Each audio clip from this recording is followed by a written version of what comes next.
Bom dia, irmãos. Estamos iniciando aqui a primeira escola dominical nesse formato em vídeo e esperamos que da mesma forma a gente seja edificado na palavra do Senhor. Estamos aqui para estudar a palavra do Senhor e eu vou colocar também o material depois escrito. Nós vamos dar uma noção aqui, amados, do que realmente trata. Nós estamos aí estudando Neemias, estamos no capítulo 5. Eu espero que todos tenham dado uma lida nesse capítulo, né? Para que a gente possa entendê-lo, mas se não leu, ainda tem durante esse dia para ler e meditar em tudo aquilo que Neemias nos ensina através da palavra de Deus, né?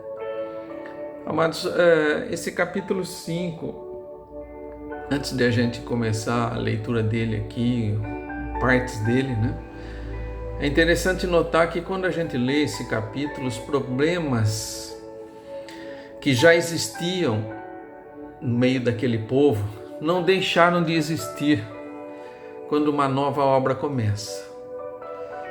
Então, aquele povo já estava há muitos anos ali, naquela situação de escravidão, e já tinha alguns problemas antigos. E agora a nova obra não quer dizer que esses problemas tenham sido resolvidos. Mais cedo ou mais tarde, aqueles problemas que ficaram para trás sem solução vão aparecer. E de alguma forma esses problemas vão se somar aos empecilhos para o término da obra que nós temos que realizar. Não bastasse já o que nós vimos nos outros capítulos, né? A oposição externa, depois a oposição interna, a construção do muro. Agora um problema antigo se agrava e os judeus começam a reclamar. Judeu reclamando de judeu agora. A situação não era nova.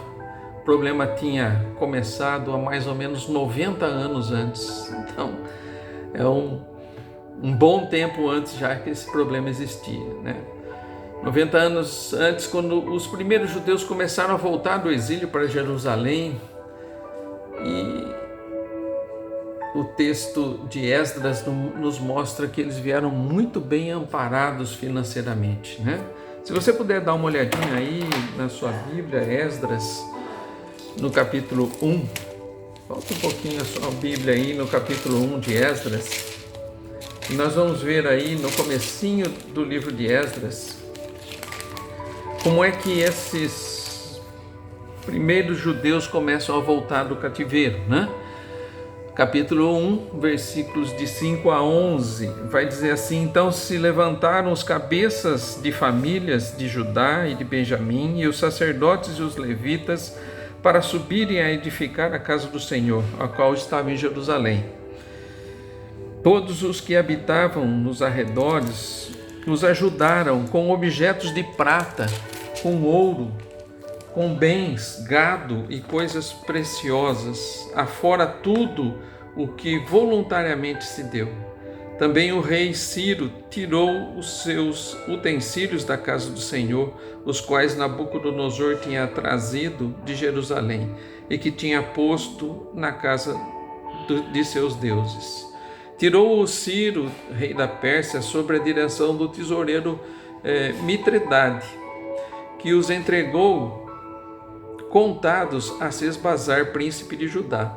Eis o número deles: 30 bacias de ouro, 1000 bacias de prata, 29 facas, 30 peças de ouro, 410 taças de pratas de outra espécie, de prata de outra espécie e 1000 outros objetos. Todos os utensílios de ouro e prata foram 5.400.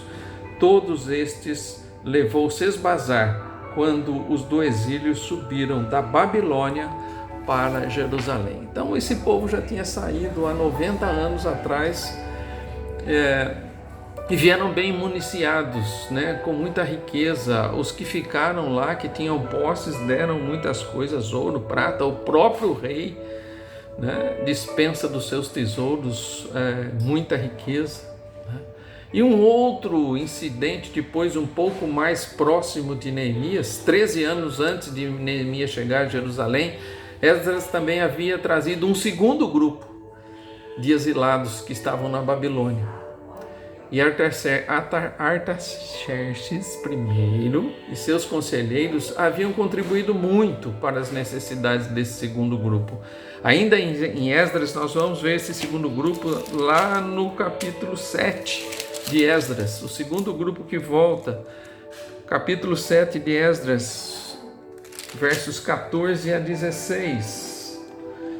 E a Bíblia nos diz o seguinte sobre esse grupo: portanto, és mandado da parte do rei e dos seus 7 conselheiros para fazeres inquirição a respeito de Judá e de Jerusalém, enquanto a lei do teu Deus, a qual está na tua mão, e para levares a prata e o ouro que o rei e os seus conselheiros espontaneamente ofereceram ao Deus de Israel, cuja habitação está em Jerusalém. Bem assim, prata e ouro que achares em toda a província da Babilônia, com as ofertas voluntárias do povo e dos sacerdotes, oferecidas espontaneamente para a casa de seu Deus, a qual está em Jerusalém. Portanto, diligentemente comprarás com esse dinheiro novilhos e carneiros e cordeiros, e as suas ofertas de manjares e as suas libações, e as oferecerás sobre o altar da casa de Deus, a qual está em Jerusalém. Então nós vamos ver aí que o segundo grupo chega 13 anos antes de Neemias chegar a Jerusalém, e também com muita riqueza, com muitas doações do rei e do seu povo também. O que teria então causado esse problema, essa reclamação que nós podemos ver aí no capítulo 5? O capítulo 5 começa dizendo que Neemias começa a ouvir reclamação.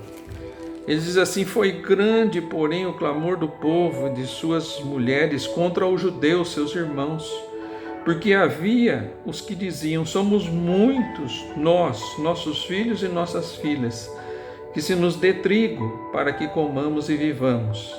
Também houve os que diziam: as nossas terras e as nossas vinhas e as nossas casas hipotecamos para tomarmos trigo nesta fome.